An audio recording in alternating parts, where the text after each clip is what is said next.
Good afternoon, everybody. We're here this afternoon to discuss comparing health data and preventing risks. And I'd like to introduce Dr. Matthew Brandt, our Senior Occupational Physician and Connect Chief Medical Officer. My name is Zac Lowth. I'm the Head of Growth and Customer Success at CareLever. So this afternoon, we're going to run through an interview with Dr. Brandt, and we're going to explore some key trends in audiometry and spirometry. And Dr. Brandt, you can relax. I'm going to call you Matt throughout the webinar. We're going to look at some legislative compliance and data-driven interventions, as well as look at some emerging trends in occupational health risk reporting. If you've got questions for Matt or Dr. Brandt, please write them down. You're welcome to pop them in the chat as well. We do have some time at the end to answer all the questions that you may have.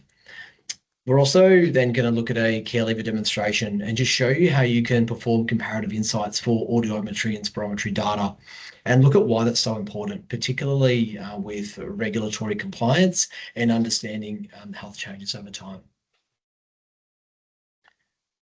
So without further ado, we might dive right into it and make the best use of the 45 minutes that we have this afternoon. So Matt, when we're considering cumulative health data, I'd love to know, why is cumulative data analysis important in audiometry and spirometry? Yeah, Zach, really good question. I think the key reason is that by doing cumulative data analysis in both audio and spiro, it allows us to identify subtle, often long-term significant deterioration that may not be apparent if you're just looking at isolated test results. And we'll talk a little bit about spirometry briefly, but let's just a bit of background context. Periodic spirometry plays a very important role in occupational health risk management, particularly in industries where workers are exposed to respiratory hazards, dusts, fumes, vapors, and gases. Now, we all experience a normal gradual decline in lung function as we age, but there are some occupational exposures or underlying conditions that can accelerate this loss of function over time. Matt, what does that normal change as we age? I mean, if it was a percentage or something like that, what would you consider to be normal? I don't have the actual numbers, but it's a small number of mils every year from the age of about 30 onwards. And it's variable. It's probably driven by genetics and environmental exposures and so on. But we all get a small decline as we age in our lung function. But some occupational exposures or underlying conditions could accelerate this loss of function over time. And the power of periodic spirometry is that we can detect accelerated losses. And how it works is that we do baseline testing of spirometry, so lung function, and then we compare that baseline to a follow-up measure at a later point in time. And this process is known technically as longitudinal evaluation. You may have heard that term being used. And what we're doing with that is we're monitoring for significant changes over time, allowing us to identify a decline in lung function even before someone's got symptoms. They may not be aware that they've got any issues. And so the modern spirometry systems that we have can flag declines in, you've probably heard of FEV1, FVC, or the FEV1 FVC ratio. So those are indicators of what we call expiratory airflow, how easy it is to get air out of the lungs. And if things are deteriorating more than you expect for that person's age, for their height, for their ethnic background, and so on, it's going to prompt further medical evaluation and potentially, might lead to a diagnosis of a condition that wasn't apparent and a workplace intervention. So I just want to give you an example of why longitudinal evaluation works. So if someone's say they had an FEV1 previously that was 120% of predicted for their age, for their height, for their ethnic background. So they're in the normal range, and you could say they're supernormal. But then they might have a subsequent spirometry 12 months later that shows they're down at 105% of predicted. So they're still above what we would call the lower limit of normal. They're still in the normal range, but for that individual, there's been a really significant deterioration over time. If you're just using a repeated spiro test, and if the doctor is interpreting it, it hasn't seen the previous one, they'd say, oh, this person's fine, they're normal. We'll just look at them next time. But what they've missed, of course, is that deterioration over time, that 15% loss over that period of time. And have you seen an example of that pragmatically, Matt, like within a workplace and, Yep. where you've seen that, where it has in fact been above what would be a normal without a baseline to compare that individual spirometry result to? Yeah, exactly. And then the first thing you've got to do is repeat the test. Yeah, And okay. the point I want to make is that the more tests you do, the more valid the tests are. And the reason for that is if we can do a number of tests over time longitudinally and interpret them using the same software, the same process, with the same predictive values, it makes it much easier to interpret a real decline in function, because there's always going to be some background measurement variability due to the individual, due to the technical factors. My spirometry today could be 8% better than it is tomorrow, but it's still not abnormal necessarily. So people's spiro performance changes over time. And there can be technical factors that mean you might need to repeat a test. So there's power in doing more tests over time to really, and if you've only got one baseline, then you'd really have to repeat it to be sure, is this person actually abnormal?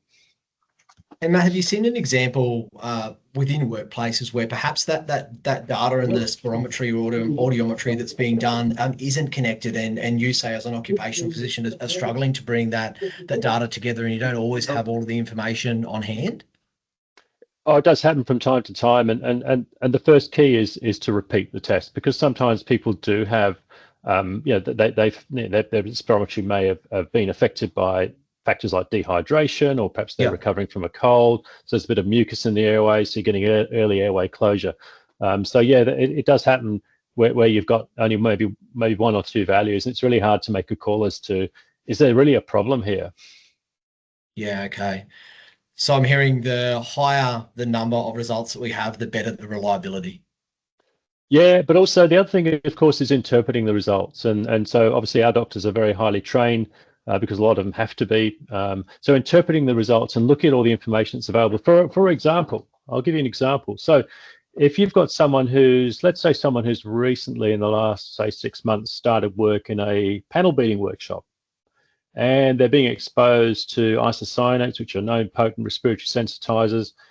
But because of the legislated periodic spirometry requirements over that first 6-month period, we're in a position where even if they haven't really got anything in the way of significant symptoms, if we're identifying that their spiro is dropping off over that time, and they're valid measurements, then we're really concerned that person might have been developing early occupational asthma. It's even more powerful though if you then combine it with the respiratory questionnaire, and they're actually getting some symptoms that are temporarily related to work.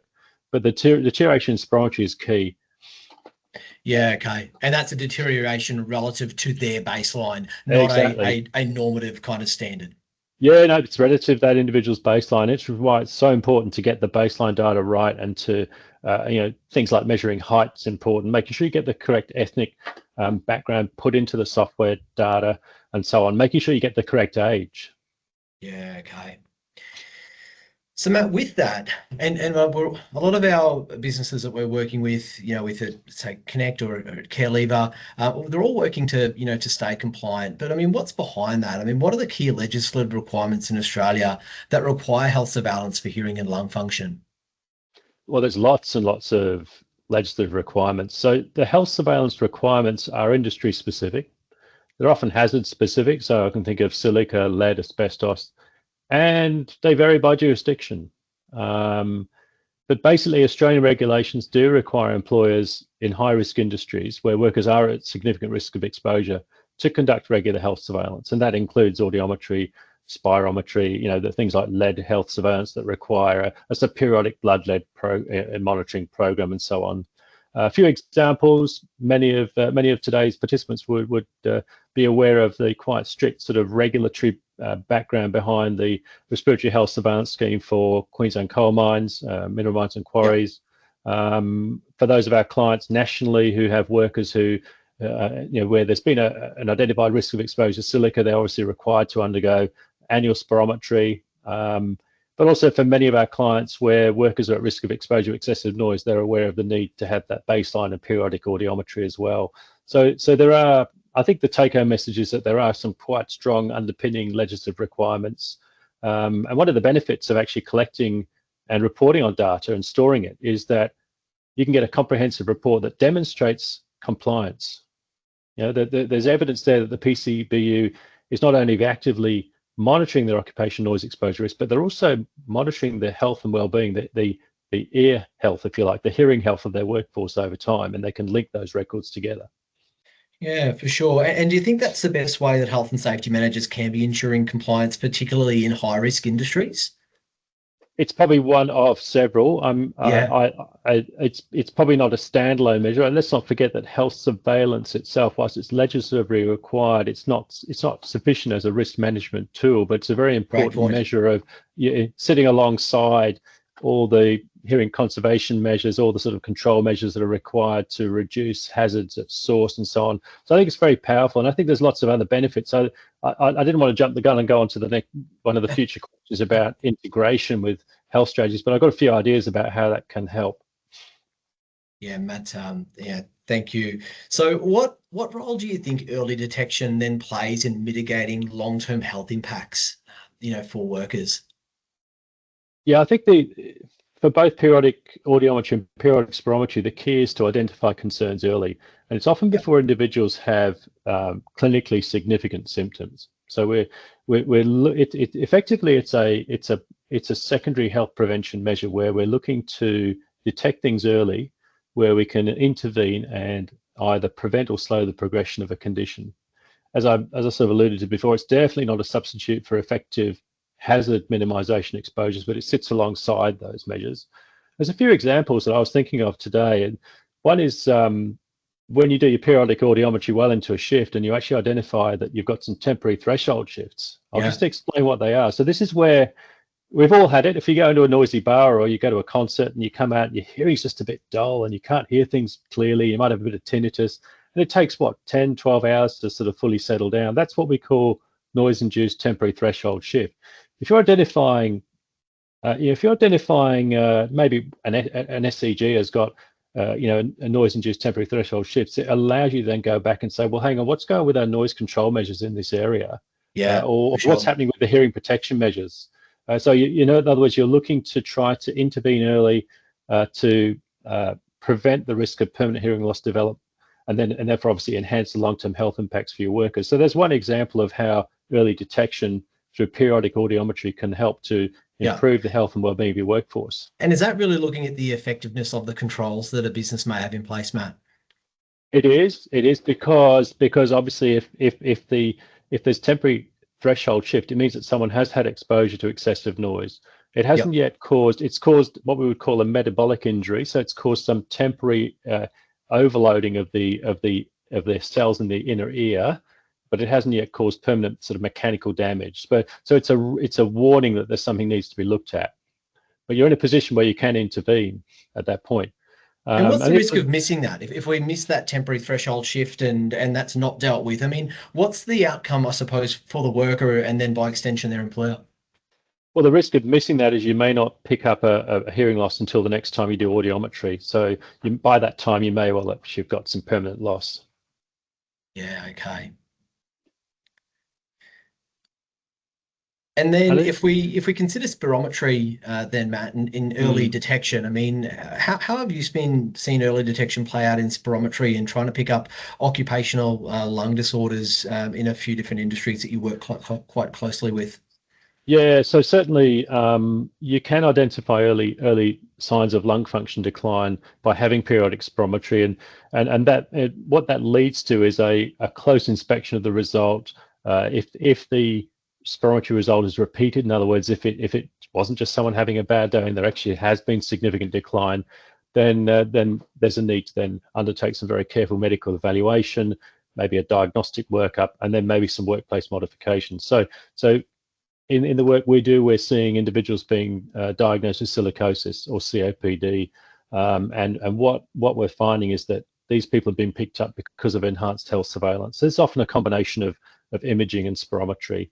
Certainly for the high-risk industries where individuals have a high risk of exposure to silica, clients are wanting more frequent spirometry. Some are doing low-dose CT scan. And what's happening is that we're identifying lung diseases at an earlier pathological stage where the pathology can be amenable to specialist treatment and pulmonary rehabilitation.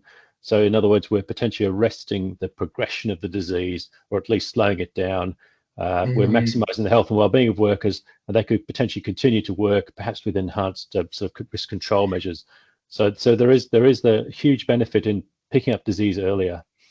And Matt, how often do you see that if a occupational lung disease is picked up early and that cumulative data has come together and that worker is able to be intervened with? How often do you see that, I suppose, turn around for that individual? We always want the best for people. We want to be able to ensure that they get the best possible proactive treatment and rehabilitation as early as possible. We also most people want to work, and most of these individuals are relatively healthy. They've got minimal symptoms. They don't want to be out of work, and they're obviously very valued and experienced members of the workforce. We do see it from time to time. Thankfully, these conditions are still quite rare, but they're still out there. And unless we go looking for them, there's a risk that by the time we find them, it's very late. Yeah, okay. And then what do you think are the long-term benefits for both workers and then organizations to be, I suppose, picking things up early and pulling data together where they can as part of their health surveillance program? I think there's a number of benefits. Obviously, for workers, it's basically ensuring that their health is being as protected as much as we can. But it's also putting the focus on control measures, because it's integrating with the sort of other aspects of the health risk management program the employer has, so that there's providing additional focus on how effective are our control measures. Yep. For workers also, I think every health surveillance encounter provides an opportunity for health promotion. In other words, a review of the control measures, how you're finding wearing your respiratory protective equipment and so on. Are you experiencing any symptoms? Are you experiencing any difficulties at work?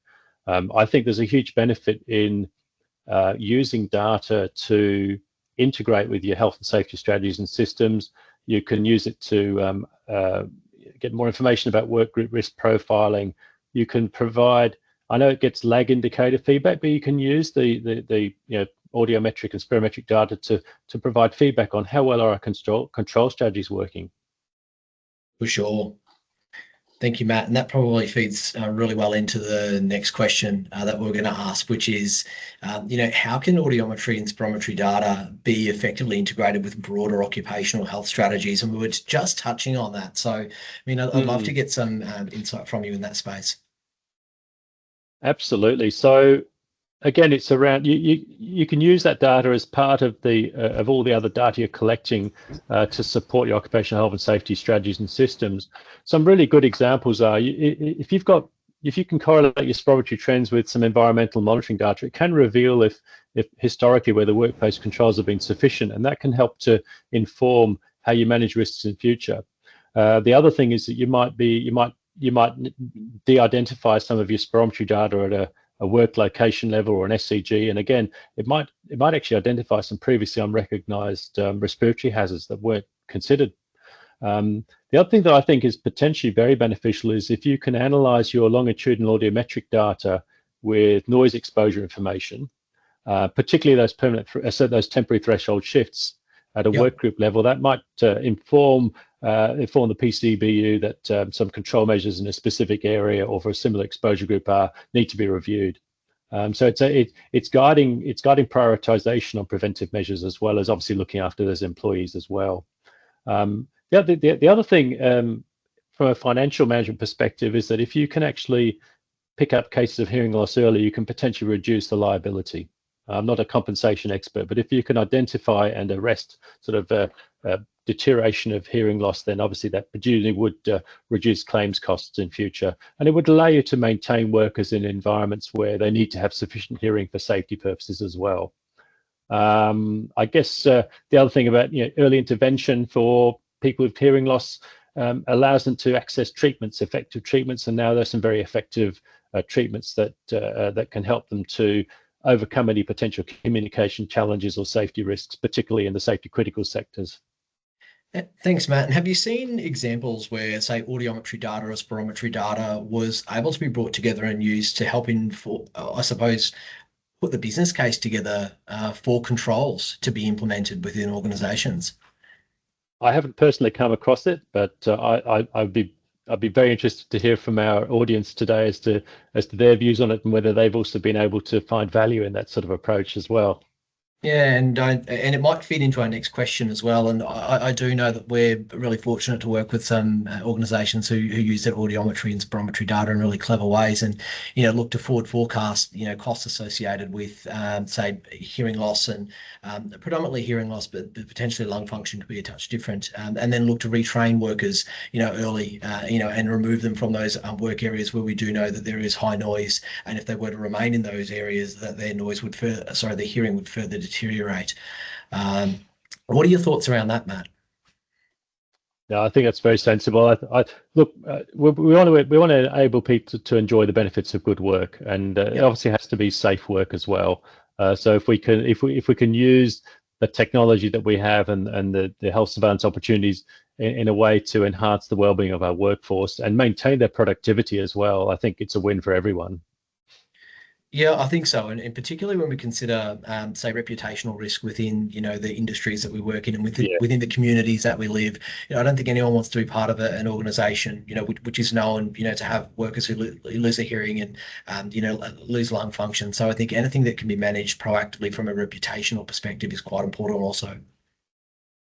Yeah, yeah, 100%. Yeah. So then, looking at occupational health risk reporting, Matt, just casting an eye ahead and considering where we are at the moment with technology and capturing health surveillance data, be it audiometry, be it spirometry, be it the vast other amount of data that we're able to capture, where do you see us going in the future? And what do you think occupational health risk reporting and health surveillance will look like in 10, 20 years time? Well, it's already happening. I mean, I think we've already got a lot of technological progress, but I think it's going to continue to revolutionize occupational health surveillance and broadly speaking, health risk management. I'll just give you a couple of examples. So, my radiologist colleagues are already using AI and machine learning to aid in the interpretation of their chest imaging reporting for mine workers, and Yep. that's significantly enhanced the accuracy, the quality, the consistency of reporting, and that's benefiting everyone. That's benefiting the sector. It's benefiting workers. It's benefiting our profession because we're learning more from it. So I think predictive analytics are going to play a part in health surveillance. I'm becoming aware of wearable devices and environmental Yep. sensors to help track worker health, like fatigue and workplace hazards like noise. So these could potentially provide immediate insights and alerts. And does that To also that, have to do with the environment, Matt, that the worker is in? And if you think about, say, airborne dust and contaminants and those types of things, and yeah, helping to understand what that exposure level is relative to a worker who may be working in the presence of an occupational lung disease. yeah, potentially. I mean, for example, I am aware of some studies that have been done in mine sites where they're looking at live measurement of air quality inside the trucks, inside the mobile equipment, just to see how effective the air conditioning system is working, so the air cleaning systems are working, so they can Yep. get some live tracking of how effective the controls are. They're not really, this isn't going to substitute for your sort of air monitoring where you're measuring someone's monitoring over a day, to see what they does. But this is providing some immediate insights into how well how well sealed that environment is. And what we're finding in some cases is that it's nowhere near as well sealed as we thought it was. So maybe that's going to be something that's also going to help to track well-being and risk as well, just making use of that technology, which I presume is not cheap either. Yeah, and Matt, then do you think linking that environmental analysis technology with, I suppose, health surveillance, and does that make sense to you? And do you think that there's opportunity there? I think they're two standalone issues. So health surveillance is a lag indicator. It's telling you Yep, what's been happening over the past months and years, for whereas sure. you've got very powerful real-time monitoring that I think will probably, I'm sure some of our mining clients are doing this a lot more, but I think it will be very highly integrated into your risk control review system. How effective are our controls working? Do we need to go in and do a bit more work on the air conditioning system, or are the seals working well enough to maintain that pressure differential and so on? Yeah, thanks, Matt. No, I think we're seeing that also in just looking at the way that I suppose SEGs are brought together, and then even returning workers, to an area where we know that there might be a high level of contaminants or dust, in the air, and then what that health surveillance needs to look like for that individual relative to that environment that they're working in. And it could be that there are, more frequent, next tests for periodic Mm. lung function and the like. Yeah, absolutely. I mean, these, particularly for individuals who've been identified as being at high risk of developing a disease, or perhaps they've already got an early disease where they're going to need enhanced health surveillance anyway. This might just be a part of the tailored approach for sort of managing risk for that individual. Yeah, thank you, Matt. So then looking at things like comparative insights, we're going to take a bit of a dive into care leaver now. And Matt, you're welcome to talk to some of the points that I'm showing as well, but we're just going to flag within care leaver monitor the way that it's able to, pull together individuals and look at monitoring, their health and their health surveillance. We're going to look at some of the real-time monitoring and data visualization that the platform is able to do, as well as looking at the comparative insights to help inform some smarter decision making. And Matt, I know this is one that you've been really keen on, and the ability to, I suppose, pull different bits of health information into the one insight. We're going to show audiometry and spirometry today. And as I'm getting that ready, Matt, perhaps you just want to touch on maybe just some of the risks in having audiometry data, say, all in one area. Might be on SharePoint, biannual or annual audiometry. Then you've got your fitness for work medicals, which have audiometry data in them, and they're all in another system, and that information isn't coming together for someone like an occupational physician. And what does that mean when that doesn't occur? Well, if it's not readily identifiable, it may not be reviewed. We're very fortunate that we know where the stuff is, but not everyone working out in other clinics may be aware of the data that they need to be reviewing. So there is a risk that you're missing data if you haven't got an integrated system that's collecting everything. Yeah, okay. Thank you, Matt. So now I'm just and just hear a little bit of background noise there, Katrina, if we're able to start one off. Thank you. So here, guys, we're looking at care leaver monitor. So in looking at the dashboard of care leaver monitor, at a high level within our demo platform, you're able to see the number of employees who are overdue, the number of employees who require health surveillance medicals or health surveillance assessments in the coming either 7 or 30 days, how many are current, how many employees are being monitored, and then how many employees present a health risk. We're also able to deep dive and advanced search into that. We're also able to run insights and a whole range of analysis on this data. The purposes of today is to have a look at the comparative insights function of the platform. It is relatively new, so we're really excited to show that to you today, both to our existing customers and a few prospective. So we've got two demo workers set up here, and the first one is a lady by the name of Carol Cole. Now, Carol is a coal mining worker, and she is in New South Wales. And we can see that Carol is having a New South Wales Order 43 monitoring done. So here we can see that there's different monitoring programs that can be set up for an individual, and they're all set up depending on their location and what they're performing that work. So for Carol, we can see that the New South Wales Order 43 monitoring has been occurring. And if we go in here and view her medical outcomes, we can see that she's been fit to carry on her work. And there are some reports in here. And if we want to access medical reports, we're able to do that. They come out in PDF format. Here's a redacted version of an Order 43, which is a New South Wales coal industry medical. Now, that's where the results have come into, but what I'd like to show you is the comparative insights. Now, with our comparative insights, what it's doing is pulling the spirometry data together and the audiometry data together to give you that information over time. Firstly, if we look at the audiometry results for Carol, we can see that at pre-placement, which is the Order 43 version of a pre-employment, there was no significant audiometric concern or tinnitus identified. And if we're wanting to view that information, we're able to go into the assessment. We can see the audiometry there, and that's the baseline. If we then go in and have a look at the follow-up, okay, we can see again that the outcome has been that there has been a significant threshold shift identified. And if we view that, the system has identified that threshold shift, which we can see there at some higher frequencies. Matt, what's it mean when there's a threshold shift identified? So threshold shift is effectively a reduction in the sensitivity of hearing, a reduction in the perception of the individual's ability to hear at that particular frequency. So effectively, we have to we have to deliver a more intense sound intensity for that individual to hear that sound at that frequency. So that's a threshold shift, and we can have a temporary or a permanent. We talked on temporary previously. These are reversible, but the important thing to recognize is if you have repeated temporary threshold shifts, repeated hazardous exposures, you will eventually end up with a permanent threshold shift. Yeah, so very important to follow up with. So then, like, if we go and have a look at the spirometry, we can see for Carol that there's been a severe decline in her spirometry, and there's two sets of spirometry here within the system. So if we view these, we can see that the first spirometry that Carol had was in fact normal. And if we view the spirometry results here, we can see this. And the outcome here was normal for the spirometry. If we dive into the second lot of results, we can see that there was a severe decline. And if we view that, we can see the severe decline in Carol's spirometric result. As a result of that, in the system, there's a laboratory spirometry that's been ordered, and that is then scheduled for the 8th of January 2025. So that's where we've got some insights pulling from the one monitoring program, which is the Order 43 monitoring.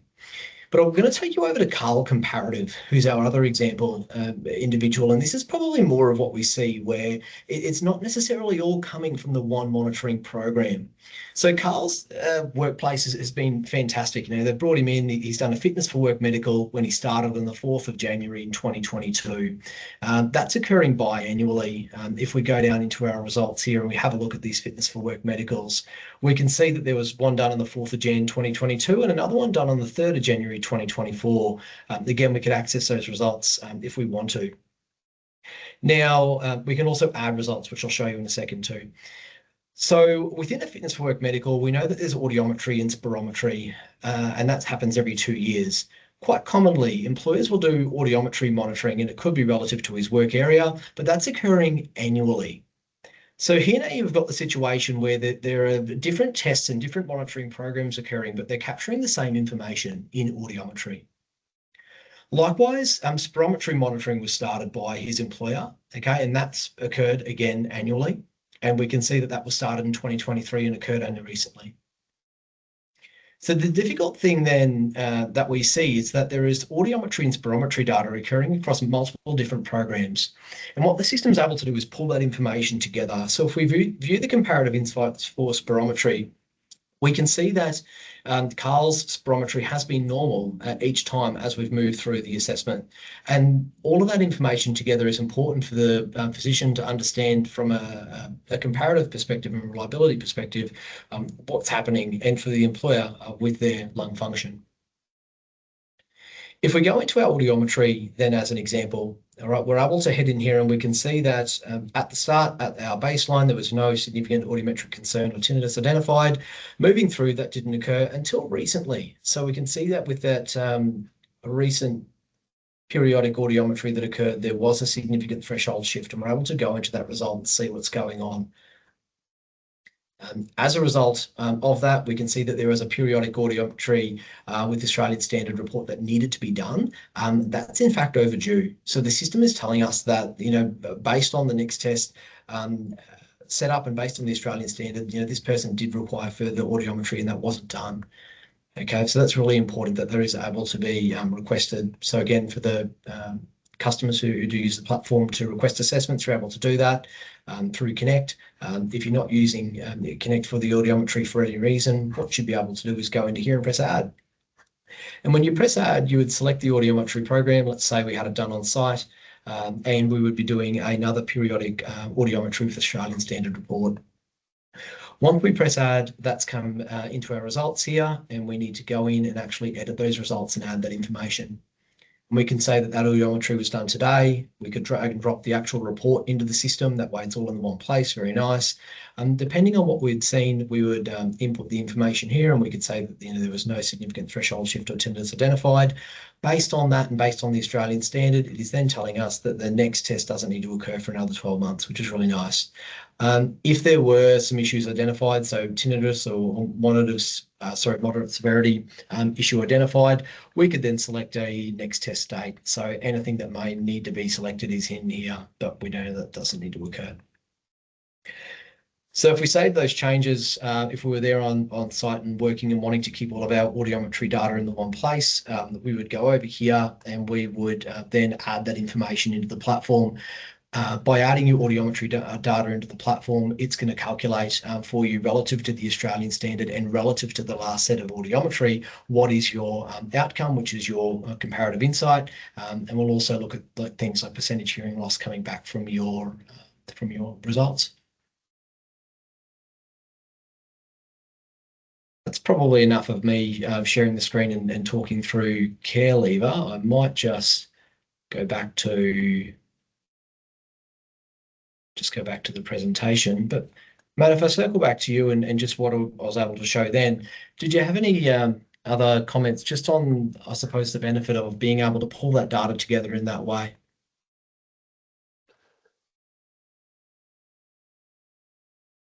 Yeah, a couple of observations. First of all, as I said before, having more sets of data is better than less, and that's because you're reducing the potential for noise, if you like, so for measurement error, for personal variability, but also having evidence of a clear deterioration from some previous baseline point is also a very relevant finding. And again, you can't do that if you've just got one isolated test result. And you've got if the practitioner is only seeing one at a time and isn't capturing that previous data, and if there's no way to interpret the meaning of what that specific value means in comparison with previous data. So it's very beneficial and this just shows the benefit of being able to monitor over time to identify as early as possible when there has been a significant deterioration that warrants further action of some kind.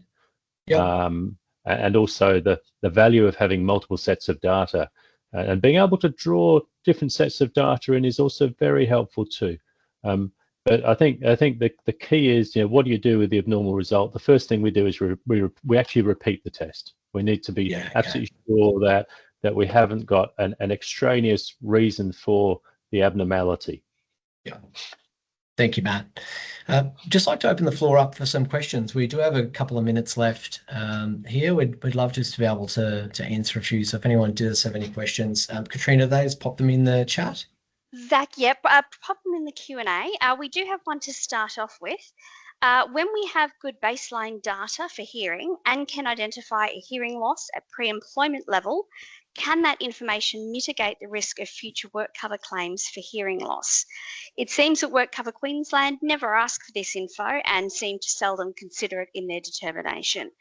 That's a question from Diane. I'm happy to provide a response. It's a really good question, Diane. They ought to take it into account, particularly if it's a good quality set of baseline data. I don't know why they don't ask the information and why they wouldn't consider it. Do we have any workers' compensation representatives here, people who have worked in the sector before or who work closely with the sector who might be able to provide some insights in that? Because it makes sense that you should be able to identify what someone's hearing was like before they started work or at a very early stage when, for future comparison. But I don't know the answer. I don't know. I don't know why they don't do it. They should. Yeah, and Matt, we recently went through, I suppose, the process with the changes to the legislation in Western Australia, which we did a webinar on earlier in the year. And I mean, they've really pushed the responsibility there back onto the employer, haven't they, in capturing that data at baseline and periodically. And if you're not doing that, they've almost washed their hands of it, right? And perhaps you could comment just on the situation or the recently changed situation in WA. It's very complex. It's been a while since we had that presentation. So I question without notice. Obviously, there have been changes in terms of who can actually do that audiometry. So for workers who have requested it because of a high risk of noise exposure. But what it hasn't done, what those changes haven't done, is remove the absolute obligation on the employer where people are at risk of exposure to excessive noise to be doing that as a separate body of work in terms of periodic audiometry. It's a really complex situation in WA. So I'm not going to speak any more about it in case I make mistakes. Thank you, Matt, and thank you for the question without notice. Katrina, do we have any further questions? We don't, but feel free to pop them into the into the Q&A or even into the chat boxes. Matt, I've got a question for you, and it just relates to spirometry, versus audiometry. And do you see more audiometric screening done than spirometry, I suppose, screening done? And is spirometry more completed as part of a periodic medical than as a standalone monitoring program? It's a really good question. So spirometry generally is going to be completed because it's legislatively required. So it'll be completed as part of a health surveillance medical that is being required by a piece of legislation in regard to a specific hazard or an industry requirement. So we're seeing a lot of that. A lot of our clients are also using us for periodic audiometry monitoring as well, and they're making use of the fact that we're able to provide predictive answers as to what's going on and automated recommendations. We're already doing that for clients. But as to whether one is more significant or more commonly used than the other, I don't have the data for that, but they both have a really important place to play. So, Matt, why do you think? Just what's your gut feeling like? So, why is there periodic audiometry done? Do you feel as a standalone, but then spirometry, say, will only be a part of a medical? Like, do you think there's a missed opportunity there, both from a regulatory perspective and potentially with some employers, to be looking at periodic spirometry for certain work groups?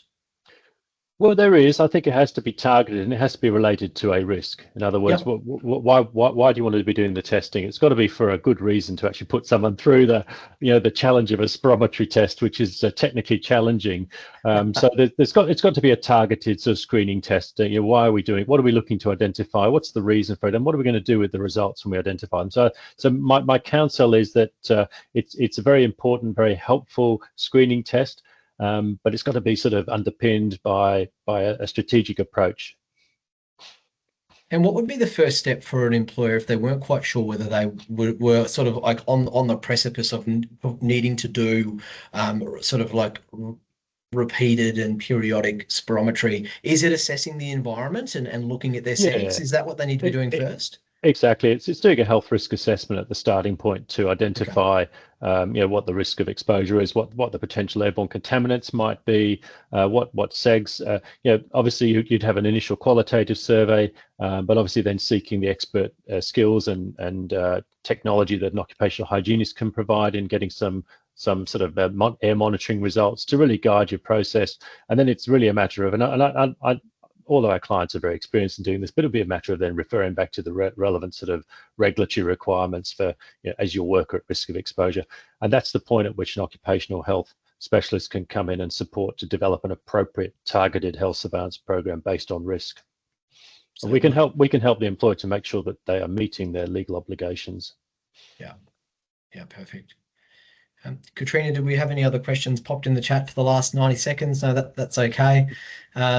Thank you all, for attending this afternoon, and particularly for existing customers. If you've got a few more questions about comparative insights, we'll be in touch. We're going to run some training webinars, but you're more than welcome to reach out directly. If anyone else would like a bit more information or a bit more of a deep dive into comparative insights, please don't hesitate to reach out. And look, thank you all. We'll be running a few more of these in the new year. And have a happy holiday season.